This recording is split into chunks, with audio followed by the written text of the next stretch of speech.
میں کوئی بہت لمبی عمر نہیں رکھتا، لیکن مجھے آج سے 35 سال پہلے کے حالات کی ہوش ہے، اور جو میرے سے زیادہ عمر میں ہیں وہ اس سے پہلے کے حالات جانتے ہیں۔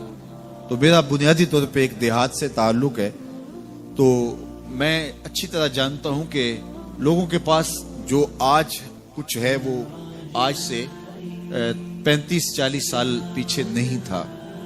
بالخصوص دیہاتوں کے اندر لوگوں کے پاس 1 یا 2 جوڑے ہوتے تھے اور انہیں بار بار پہنتے تھے۔ کسی شادی یا بیاہ کے موقع پہ جانا ہوتا تو بعض اوقات کسی سے وہ لباس یا جوتے مانگ کے لے کے جاتے۔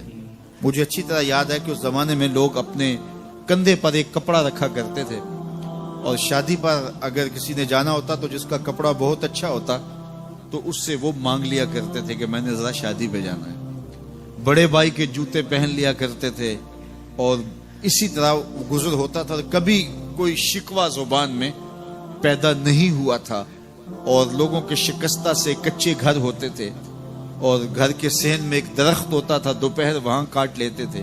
اکثر لوگ دوپہر کا کھانا تیار نہیں کرتے ہوتے تھے، دودھ پی کر کے ہی گزارا کر لیتے تھے۔ صبح کو ناشتہ اور شام کو کھانا ہوتا تھا، لیکن اس کے باوجود اللہ کا شکر کیا کرتے تھے۔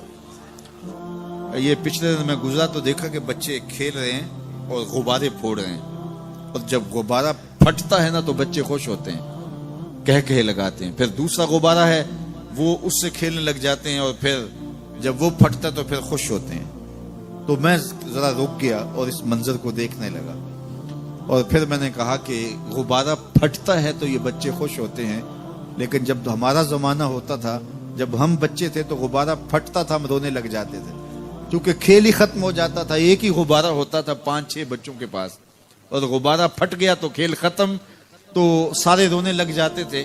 اور اب یہ غبارے پہ غبارہ پھوڑ رہے ہیں اور خوش ہو رہے ہیں، تو کہاں سے کہاں ہم آ پہنچے۔ لیکن اس زمانے میں اگر کسی سے پوچھا جاتا، لوگ پیدل سفر کرتے اور لباس بھی پورے نہ ہوتے، تو جب کسی سے پوچھا جاتا کیا حال ہے تو وہ لمبا ہاتھ کر کہتا ہے اللہ کا شکر ہے۔ اس کی باڈی لینگویج بتاتی تھی کہ وہ اس کا رواں رواں اللہ کا شکر ادا کر رہا ہے، تو اس کا لہجہ بتاتا تھا، اس کا انداز بتاتا تھا کہ وہ اللہ کا شکر کس گہرائی قلب سے کر رہا ہے، تو وہ کہتا ہے اللہ کا شکر ہے۔ اور آج جب کہ اتنی نعمتیں لوگوں کو میسر ہیں، اتنا کچھ نصیب ہے، عالی نصب گھروں میں رہتے ہیں، لمبی لمبی گاڑیاں ہیں، سہولتیں ہیں، آسودگیاں ہیں، آسائشیں ہیں، مالی آسودگی ہے، رہائشی آسودگی ہے، کھانے پینے کے وافر سامان ہیں، ٹیبل پہ اتنے کھانے لگے ہوئے ہوتے ہیں کہ باری نہیں آتی کھانے کی، اور اس قدر لباس ہے کہ موسم گزر جاتا ہے اور بعض لباس بدلنے کی باری نہیں آتی۔ لیکن اس کے باوجود کسی سے پوچھے جناب کیا حال ہے، آسودہ حال شخص سے بھی پوچھیں تو وہ بھی بڑے آہستگی سے کہتا ہے بس چل ہی رہا ہے۔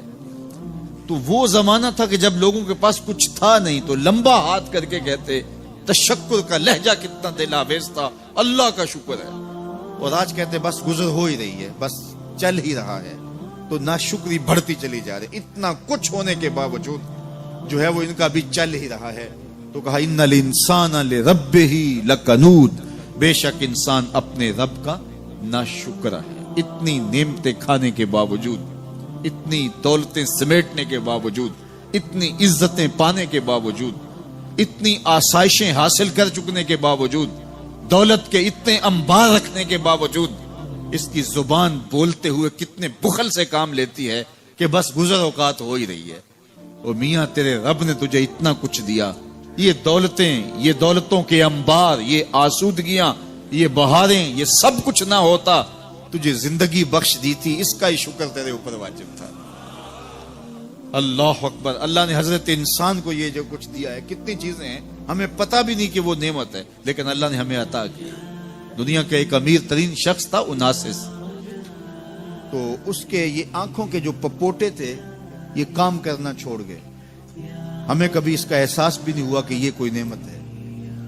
آٹومیٹک سسٹم میرے رب نے لگایا ہے، ادھر تنکا اڑا ادھر آنکھ بند ہو گئی، لیکن اس کو مسئلہ کیا ہوا کہ یہ پٹھے اس کے ختم ہو گئے، اور وہ اپنی مرضی سے آنکھیں نہیں بند کر سکتا تھا۔ ڈاکٹر سلوشن ٹیپ لگا کے آنکھیں کھول دیتا، اور جب اس نے سونا ہوتا تو وہ بند کر دیتا۔ دنیا کے امیر ترین لوگوں میں سے ایک نام تھا، تو کسی نے اس سے پوچھا کہ تیری زندگی کی سب سے بڑی خواہش؟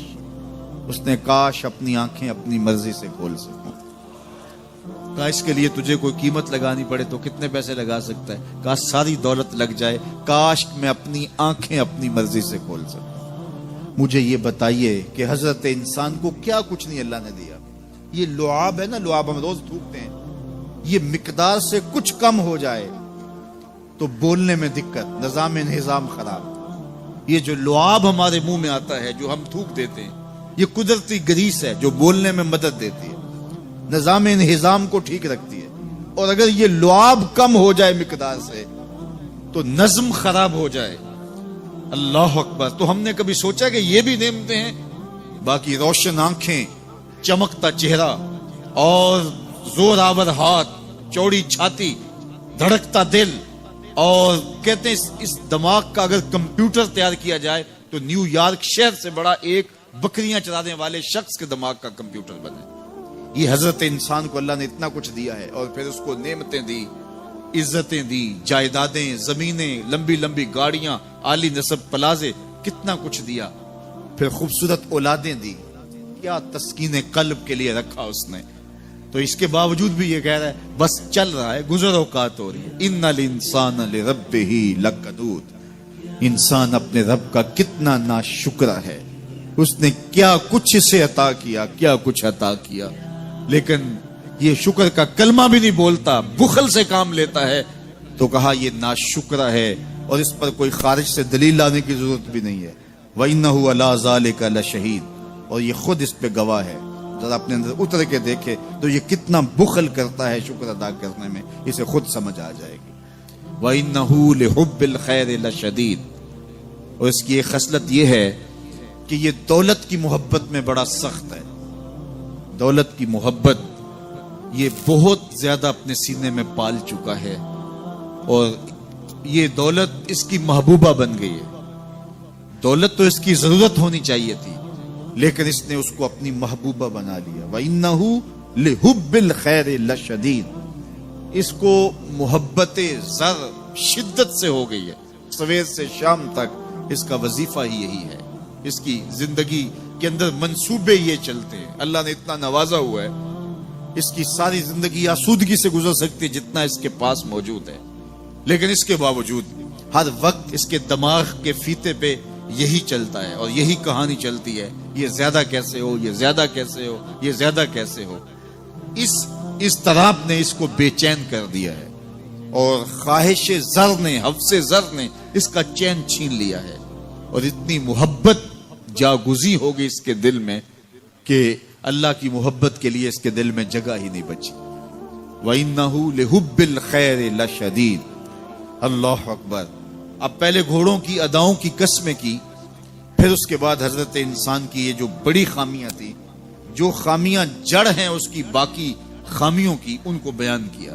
ایک تو ناشکرا ہے، جو ملا ہے اس پہ یہ شکر ادا نہیں کرتا، حالانکہ اگر وہ شکر ادا کرے، رب کا وعدہ ہے کہ اگر تم شکر ادا کرو گے میں اور زیادہ دوں گا. ایک تو یہ شکر نہیں کرتا، اور دوسرا یہ ہے کہ دولت کی محبت اس کے رگو ریشہ میں رچ بس گئی ہے. بلکہ اللہ تعالیٰ نے ان بد نصیب لوگوں کی کہانی بیان کرتے ہوئے کہا جو دولت کو مقصود ہی بنا بیٹھے. الذی جمع مالا وعدد. یہ وہ بد نصیب لوگ ہیں جو مال کو جمع کرتے ہیں اور گنتے رہتے ہیں، بار بار حساب کرتے ہیں. الذی جمع مالا وعدد. مال کو جمع کیا، وعدد، اور بار بار اس کو گنتے رہے. اتنے ہو گئے، اب اتنے ہو گئے. اللہ کلا لینبذن فی الحطام. پہلے شرف میں الذی جمع مالا وعدد یحسب ان مالہ اخلد.